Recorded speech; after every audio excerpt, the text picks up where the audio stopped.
Hi everyone, this is Nirali Shah and I'm live, and we're going to be doing this amazing book read on the chapter Who Do You Think You Are? But before I start, I would like to make few announcements, and this month is going to be extremely busy and eventful with so many things. So I just launched Philosopher's Stone Book Club last Sunday, and every Sunday we're going to be meeting for this amazing book called Many Lives, Many Masters, and it's written by Brian L. Weiss, and it talks about some world that is totally unknown to us.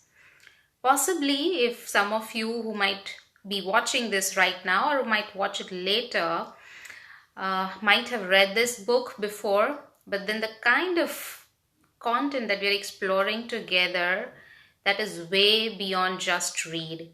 So if you like to know a little more, and the topic of who do we think we are, and what if we are way more than we thought that we are, then this book club is a kind of a platform that helps you explore a lot of things about you that you would never have known. And somewhere we're trying to let you know that you are a gift to this world.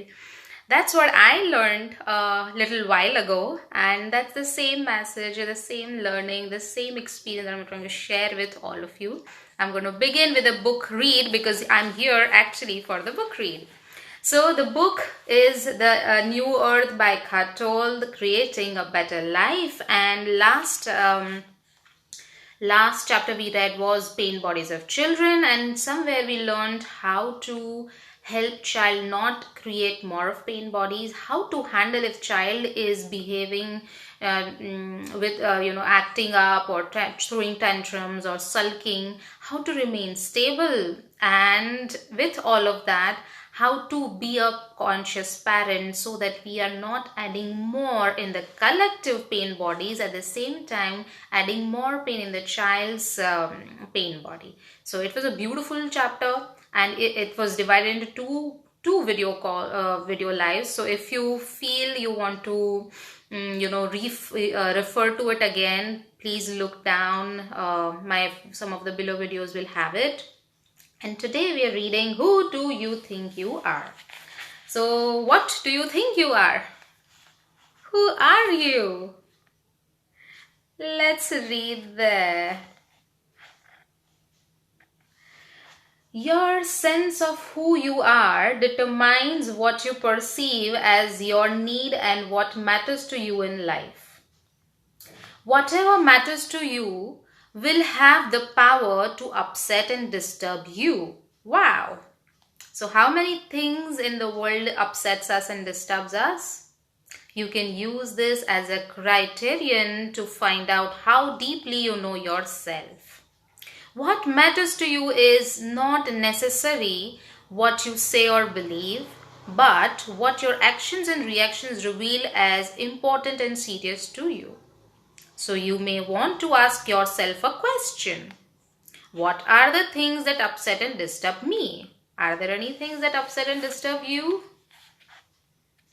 If small things have the power to disturb you, then who you think you are is exactly that small. That will be your unconscious belief. What are the small things? What are the small things? Think about it right now. Quick. Ultimately, all things are small things because all things are transient. You might say, I know I am an immortal spirit, or I am tired of this mad world and peace is all I want. Until the phone rings and bad news. The stock market has collapsed. The deal may fall through. The car has been stolen. Your mother-in-law has arrived. The trip is cancelled. The contract has been broken. Your partner has left you and they demand more money. They say it's your fault. Suddenly there is a surge of anger, anxiety. A harshness comes into your voice. I can't take this anymore. You accuse and blame, attack, defend, or justify yourself, and it's all happening on autopilot. Something is obviously much more important to you now than the inner peace that a moment ago you said was all you wanted. And you are not an immortal spirit anymore either. The deal, the money, the contract, the loss or threat of loss are more important. To whom? Eckhart Tolle asks. The immortal spirit that you said you are. No, to me, the small me that seeks security or fulfillment in things that are transient and gets anxious or angry because it fails to find it. In the small objects, small things that disturbs us, this is the place we depend upon for security, for fulfillment, and when we don't get it is where we begin to feel unfulfilled, unsecured, and that is where we begin to react. That is where the harshness comes in. That is where the anxiety and anger comes in. It could be for yourself, it could be for somebody else, but this is what happens because we fail to find it in things we believe that it existed there. If peace is really what you want, then you will choose peace. If peace mattered to you more than anything else, if you truly knew yourself to be spirit rather than little me, you would remain non-reactive and absolutely alert, aware when confronted with challenging people or situations. You would immediately accept the situation and thus become one with it rather than separate yourself from it. Then out of your alertness would come a response, not a reaction, but a response. Who you are, consciousness, not who you think you are, a small me, which is the ego me, would be responding. It would be powerful and effective and would make no person or situation into an enemy. Oh my God, this is so beautiful. And how I wish we all can learn to live like this, where nobody is our enemy. Everybody is just our own self. The world always makes sure that you cannot fool yourself long about how you really think you are by showing you what truly matters to you. How you react to people and situations, especially when challenges arise, is the best indicator of how deeply you know yourself. The more limited, the more narrowly egoic the view of yourself, the more you will see and focus on and react to the egoic limitations. Sometimes we think ego is, showing off, or ego is, reacting rudely, or ego is, not caring about others, or, speaking harsh to people, or ego is, ignoring other because somebody thinks somebody is great. No, ego has so many dimensions, lesser than the dimensions of consciousness, but ego has so many dimensions. And when here Eckhart Tolle is talking about ego is this limitation of us. Now we'll see further what does it really mean when he says ego and unconsciousness and limitations and the small you. So would you like to choose small you, or would you choose that expanded you? That is a question. And you get to choose things based on what you chose at this moment. Consciousness and expansion, or smallness and limitations.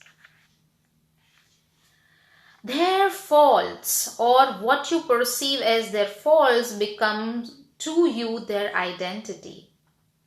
This means you will see only the ego in them, and thus strengthen the ego in yourself. Instead of looking through the ego in others, you're looking at the ego who's looking at the ego. Ow! ego, ego, ego, the ego in you.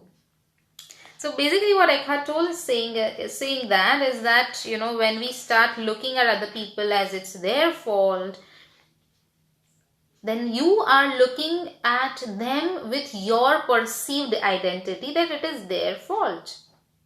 This means we are looking at their small self. That means we are strengthening not only their ego, we are also strengthening our own ego, because we are looking from the eyes of the ego. The more we look at the world from the eyes of the ego, the more ego we are strengthening, and the more ego we are strengthening, the bigger pain body gets, and the bigger pain body gets, the collective pain body expands. Very unconscious people experience their own ego through its reflection in others. When you realize that what you react to in others is also in you. Now this is so beautiful, and someone once told me that everybody around you is a mirror of you. So whatever is happening in the outside world, XYZ person reacting or responding to you, whether it's a good or a bad or an ugly way, is basically mirroring what you are inside. And sometimes only in you. So that person does not even have that thing, doesn't even want to do that with you. It's actually happening by that person because it exists in you. You begin to become aware of your own ego, and at that stage you may also realize that you were doing to others what you thought others were doing to you. Somewhere we have done certain things to others and we believe, why other people are doing this to me? Somewhere we have this habit of saying the karma comes back to us. It's not exactly, bringing back the karma, but somewhere, as I said, the people around us are the reflection of, what we have within, what belief system that we are operating from at that moment, what traumas we are operating from at the moment, what experiences we are operating from at that moment, that is making us behave in a certain way, and that is making other person behave in a certain way. You cease seeing yourself as a victim, and when all of this is happening, and when we start looking at the fault of other people or start blaming at the situation, somewhere we are making ourselves victim. And is victim small, or is victim powerful or expanded or immortal self? You are not ego, says Eckhart Tolle. So when you become aware of the ego in you, it doesn't mean that you know who you are. It means you know who you are not. But it is through knowing you are not that the greatest obstacle to truly knowing yourself is removed. Nobody can tell you who you are. It would just be an other concept, so it would not change you. Who you are requires no belief. In fact, every belief in an obstacle. It does not even require your realization, since you already are who you are. But without realization, you are who you are does not shine forth into the world. It remains in the unmanifested, which is more like you are then an apparently poor person who does not know he has a bank account with $100 million in it. And so his wealth remains an unexpressed potential. I'll try and explain what this means in the way I understood. Is that what Eckhart Tolle is trying to say is that, when we start blaming others and we start operating as small in the way we think that, this is what I am and this is what the other person is, limit ourselves and limit them. And somewhere I think I've used this word again, the word that, I also keep learning on different various levels is a judgment. We judge us and we judge others. And with all of that, this judgment itself becomes an ego. And when we operate from this point, what is it that we are losing out? What is it that we are losing out? We are losing out our truest expanded potential, more possibilities, and the way I see it, the power that lies in our being.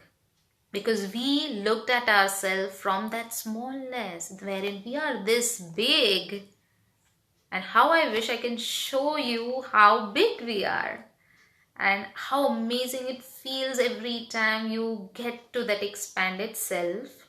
And then suddenly, when small things become important to us, is where we begin to respond to it from that small limited mind and point of view and belief system and judgment, and we react to it, is where we are actually missing out living in that expanded self. And the entire idea of we being here on the earth is to live and expand our true being on this earth, on this planet, and living with that joy. I wish whatever I spoke, for those who can get it, and if not, maybe in few months or few years, it's time for people to awaken, and that's the reason why we're reading this book. So do join us on 21st, and tomorrow I'm going to be reading this another chapter which is very interesting, which is called abundance. And this is the chapter that this word it somewhere connects to wealth and money and all those things. And what is the deeper meaning to abundance is what we're going to understand here. I will learn it with all of you while I read with all of you. Take care. See you tomorrow again. Bye bye.